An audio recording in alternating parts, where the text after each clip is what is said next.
Good morning and welcome to Seattle Atheist Church. Welcome agnostics, skeptics, and if you don't have a label for yourself, you are welcome here.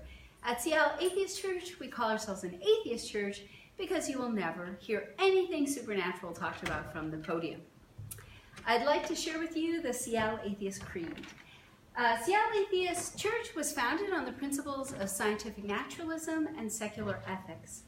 Truth claims are attempted here, and we stand ready to revise our thinking in light of new information. We try to be excellent to other conscious beings, and we believe in good, because good works in non-mysterious ways. If that sounds good to you, then you are probably in the right place. I'd like to share a few pieces of business. So next Saturday from 2 o'clock until 7 o'clock, we're going to be playing board games, and everyone is invited. So that's at the Wayward Cafe on Roosevelt. Thank you, Brent, for putting that together. And next Sunday is a planning meeting. So come next Sunday with some ideas about what you'd like to talk about and what outings or activities or whatever you'd like to do as a church. We're going to have a mind map brainstorming board. We'll sit in circle and we'll have somebody scribe ideas, and somehow we'll generate some thoughts about how we want our church to be, right? It's everyone's church, so we'll plan it together. And then I'd also like to say thank you to everyone who have gone to seattleatheist.church and made a contribution. You can also do that in person here. Jack has a swiper, and there's usually a cash jar, but those donations make church possible, and so thank you so much for folks who are doing it. And also know that if for whatever reason you can't do that this time, then you're welcome here always. Okay. So today the topic is on refuse to make yourself miserable. And what I think is that everyone, when they heard that topic, something came up for you.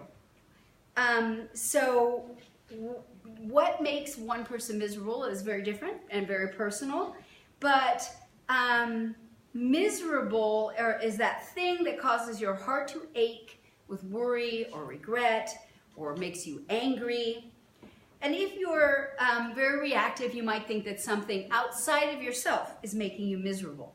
So your coworkers stab you in the back, your father remarried an awful woman several times. They all come to Thanksgiving dinner. But miserable is orders of magnitude worse than bad. It's crawl under the table, stick your thumb in your mouth, unresourceful suckitude. And it feels like drowning and being pulled under with sand in your mouth and ocean water and sand in your mouth, okay? So can we just refuse to make ourselves miserable? So one thing about positive affirmations is that it turns out that if you don't believe what you're saying, they don't work very well for you. Now, there is a technique where you can reflect and challenge some of your thought processes. If you have all or nothing thinking, that kind of thing, you can change your thinking and then actually change how you feel about things. But you cannot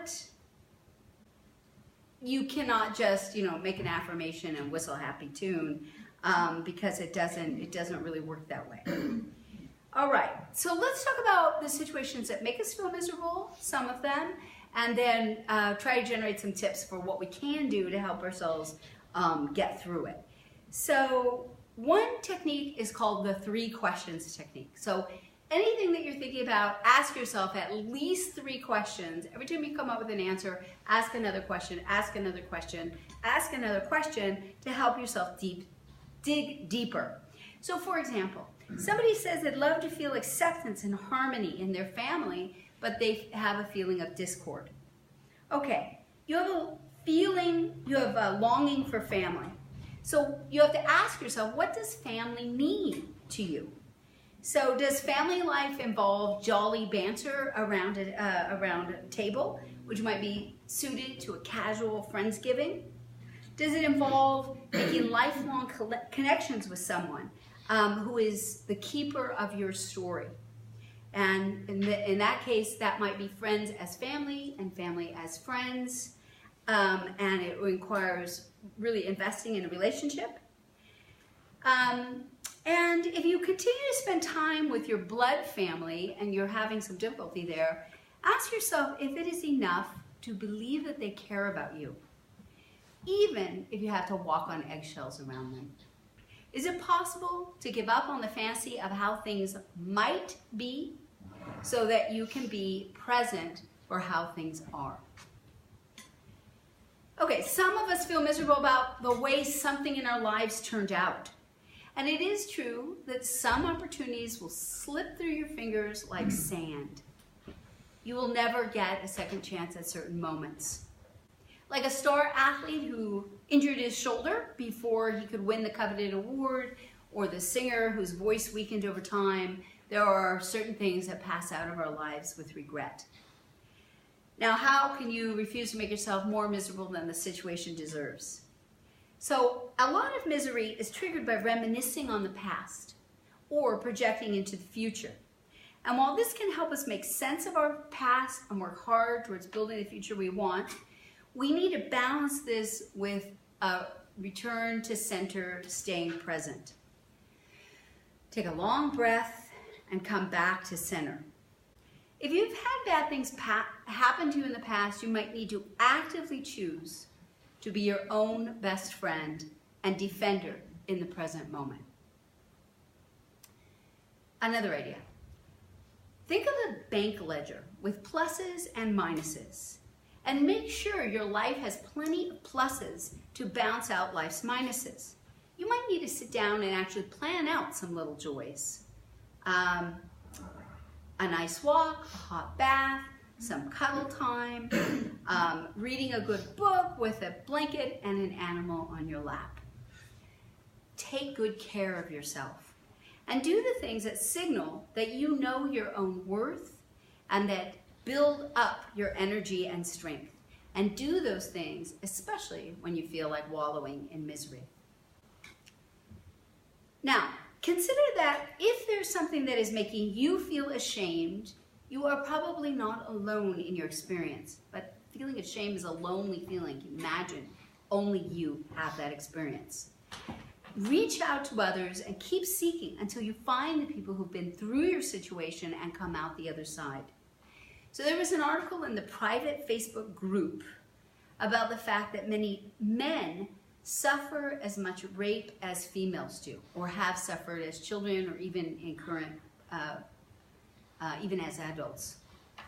But the majority of services are set up for women, and a lot of our cultural beliefs cause us to disregard rapes that happen to men. We don't believe they are victims, we minimize their pain, we joke about it, and all of this can be very shaming. So, I'm giving you that as an extreme example of somebody who had something horrible and feels completely like they can't talk about that, or there's nowhere to go with that. And here is an example of how those things can change over time. So I heard a radio show recently about a situation where there was an underage boy involved with a woman. And I admired the respectful way that the radio show hosts handled the discussion. And they even said, just a few years ago, with the Mary Kay Letourneau situation, we're here in Seattle, so most of us are familiar with that story.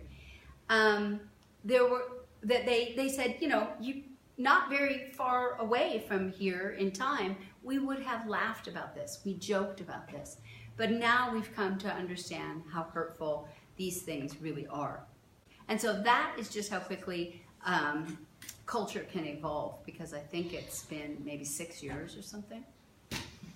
And Googling a couple of key terms immediately turned up a lot of sources of help for males that have been abused. And I realized that this may not have always been the case, but whatever is making you feel bad, keep seeking until you connect with help. And if there really, truly are no resources available, then you have to be the catalyst for change. You have to be the person that you needed to help you, and be that person for someone else, hopefully helping yourself in the process. Number 4, anything you want to do with your life, you can plot it out and get started. Like a rock climber edging from craggy nook to knife-thin ledge, take your next step and just keep moving. And it can feel like progress is slow.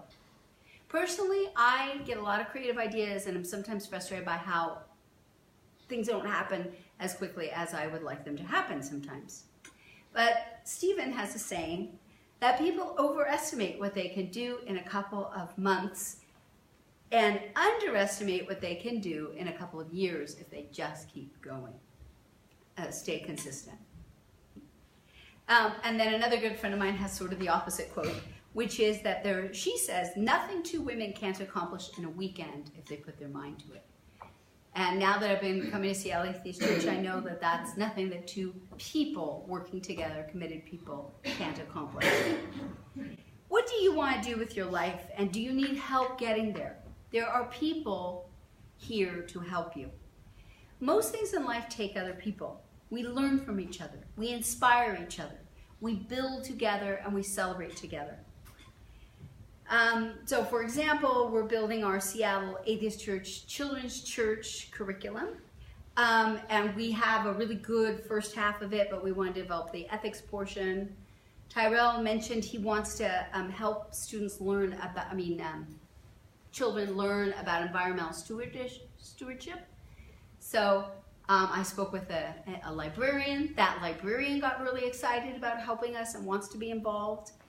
And so let's, say for example, a child gets interested in why people don't spay their dogs and the result of that, which is animals being killed every day.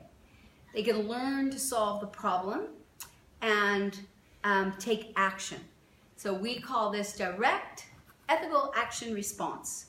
And just imagine all over the country people taking direct ethical action responses in their in their atheist churches. The point is, we don't have to do things alone. So if you ever wonder about sharing on Facebook your challenges or your triumphs, from growing your garden, biking to Canada, organizing your house, or learning aerial arts, know that I am fascinated. Some people are afraid to share and they think no one's interested in what I'm doing. Or if it's really interesting stuff, they think I'll sound like I'm bragging. But honestly, I wish that we had a brag wall where we could post what we're working on and get inspired by seeing each other's successes. Refuse to be miserable.